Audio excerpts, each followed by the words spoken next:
Welcome back, everyone, to Pontos Fathom Hobbies. This is Season 1 setup round of the 1966 3M classic bookshelf game called Acquire High Adventure in the World of High Finance. We'll do a quick fast forward through Acquire, jump into the game. This is a game that actually my dad had when I was growing up. And it's kind of like hotel stock purchase game, but I picked up a used copy of it on eBay, and I thought we'd kind of simulate some playthrough here. Let's set up as a 3-player game, get the money passed out, and we'll walk through the rules and the background. Okay, so I've got the initial board set up. This is the actual same edition that we had when I was a kid. So I just saw that they've made some remade games of Acquire, but this was kind of like called the Bookcase edition or something like that. It says Acquire is the exciting, new, and fun fortune game for 2 to 6 players. It takes a little luck, a lot of strategy. Each player builds and strategically manipulates vast, profitable hotel chains. He builds chains, invests in them, merges them in order to collect the bonuses, in a calculated race to acquire the greatest wealth. Acquire appeals to all ages and all who have the feeling of power that comes with great acquisition. Bookshelf case game contains board, hotel tires, chain makers, stock certificates, money, information card, and complete instructions. Average playing time 1.5 hours. You can see this is the classic. It's like I don't know, Bewitched or something like that. It's in the corner office. They've got this on the table. They've got some kind of rattan furniture here, some modern art, high street, whatever it is. Classic cover.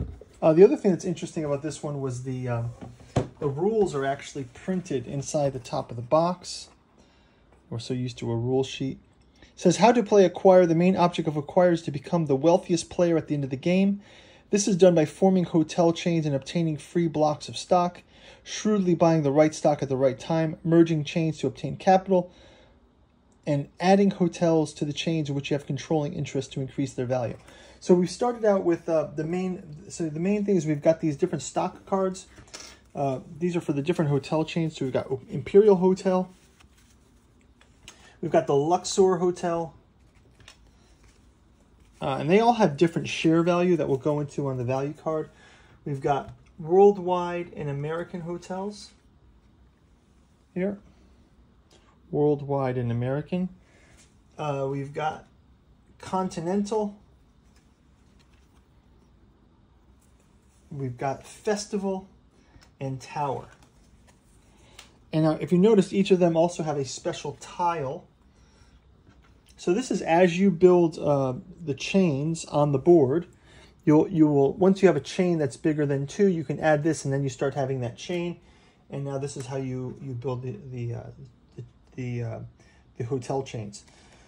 So initially we set up with our money, and we've got the tiles face down. I will play it as a 3-player game and put the tiles face up, but then we have this sort of information card. So you can see that the Imperial and Continental are the high-end hotel chains.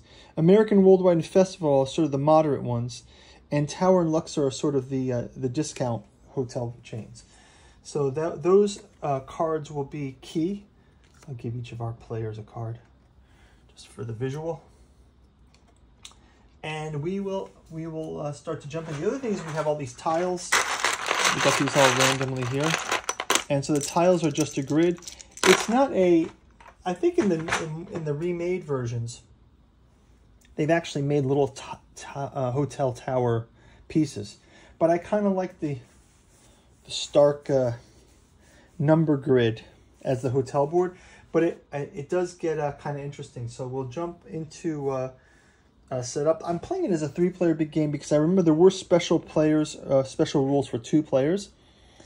So the play consists of you place one of your 6 hotel tiles in a matching square. You create a chain when one of your hotels is already on the board next to another tile. So for example, if you have 6A, 7B, or 7A, you can start a hotel chain.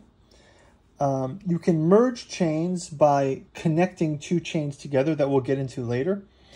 And then once you have chains, you can buy stock. And the stock price is, again, it's on the info card. So you have a buy price, and then you also have the stockholders bonus that comes around. So let's jump into the first turn, and we'll take it from there. Pontos Fathom Hobbies brought to you by the books that we produce. We've got a bookstore link down in the description. You can go check out the Cat Journals out of Lovecraft's Providence, the Omnibus edition. If you go to the bookstore, you can actually find the 6 volumes that make up the Cat Journals Omnibus: Genealogy of Cthulhu, Psychoanalysis of Rillia, Archaeology of Yog-Sothoth by August Moldenhauer, and Necromancy of Nyarlathotep, Hermeticism of Hastur, Alchemy of Azathoth by Giuseppe Balsamo. But you can check these out individually or as a group. Great for a Lovecraft fan or a fan of horror. We've also got William Mitchell's Alchemy and Anthroposophy in the Dune Saga. This deep dives into the Jungian alchemical and anthroposophical themes throughout the Dune Saga and kind of really pinpoints into what makes Dune such an impactful cultural saga, and deep dives into the influences of Frank Herbert, but also implications that Dune has on our coming future world with the rise of AI and bioinformation and things like that. And lastly, we've got the Artificial Psychoanalysis of Desiring Machine, August Moldenhauer, William Mitchell. Also a 3-volume collection. You can buy these individually.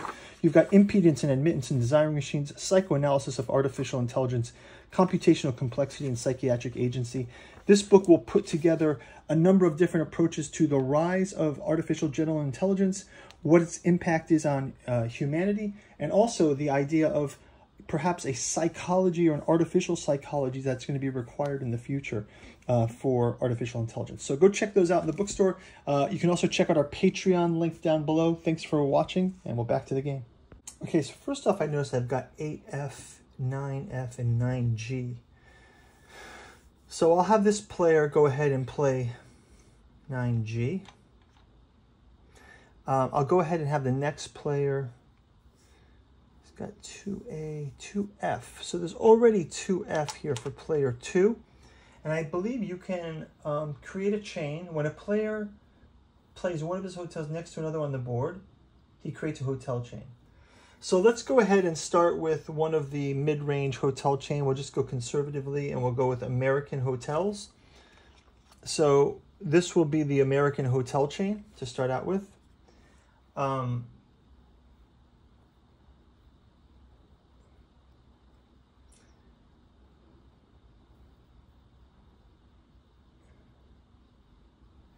So you get 1 free stock once you create the chain. So we'll start off with our free stock here.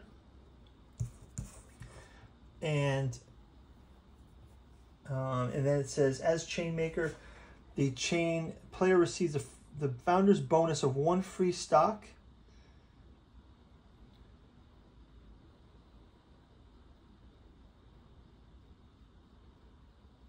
Any player immediately after playing his tile may buy stock on an active chain up to a maximum of 3 blocks in 1 turn.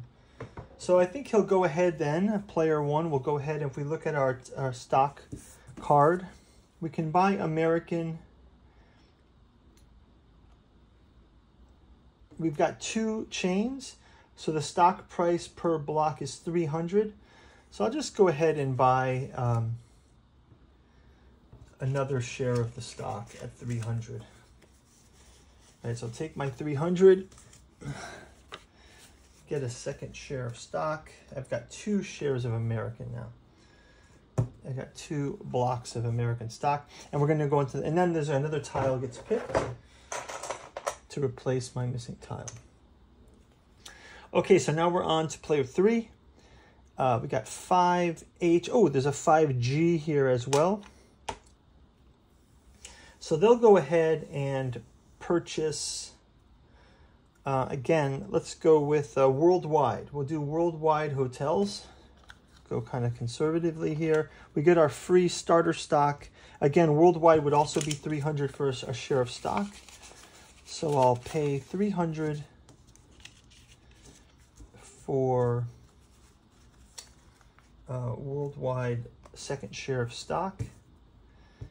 And part of this would be to be the majority shareholder. Now you can buy, now that the stocks are out there, you can buy stocks from any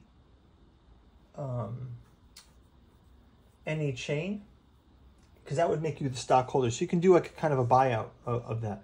Because it's once they're on the board, they're in play. It's not like it's mine. It's just that I have majority shareholding right now. But I will go ahead and grab my tile for replacement, and then again we had the third player one again will return. Let's go player one. We'll grab the third hotel. This time they're going to go with Imperial Hotels. Imperial Hotel. So we get an Imperial share for free. We'll place the I on this chain, and they're going to go ahead and buy Imperial is 400 per share. They're going to go ahead and buy 2 more shares of Imperial. Actually, maybe they'll buy, it's 400. So 8. 9, 10, 11, 12. They're going to go and buy 3 shares of Imperial. And the only reason why is I know I'm going to make that, I know I'm going to add another tile to this soon, and that's going to make the share price go up even higher. So I'll kind of get the shares inexpensively and go ahead with that. So that's kind of like the way the gameplay goes. We'll replace our chip, and I got 8H. Again, this is good because I got 8H here. There's also 8F, so I can grow that, and 8E, so Imperial can keep growing. So for example, if we go through round 2, continue the round, I can have, let's just say, I've got the American Hotel already bought. I've got 2F and 3E, so maybe 4C. No, 2A, 4D, 1C, 7I.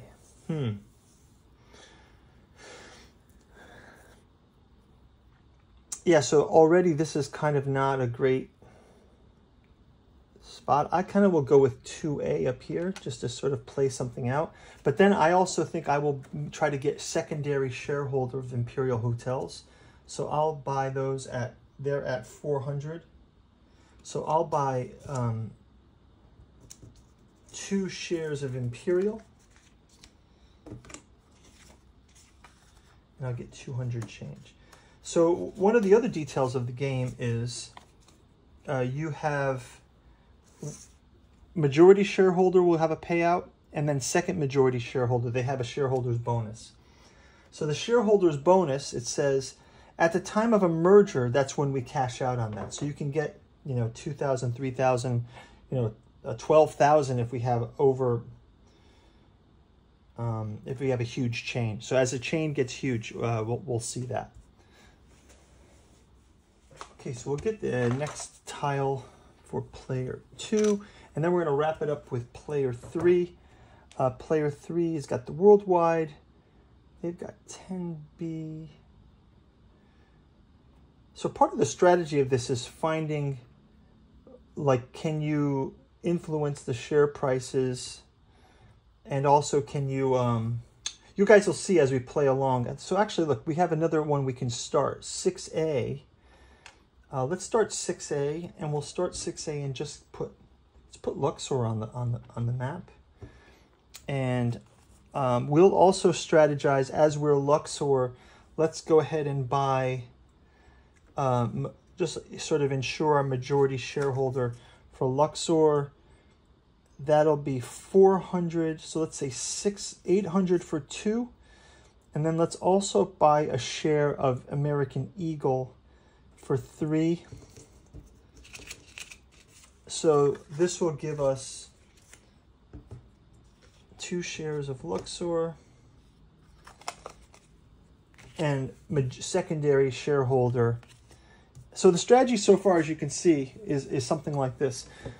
as you place the hotels chains on the board, you kind of get an initial chance to buy while the share price is low. The lower the tiles, the lower the share price.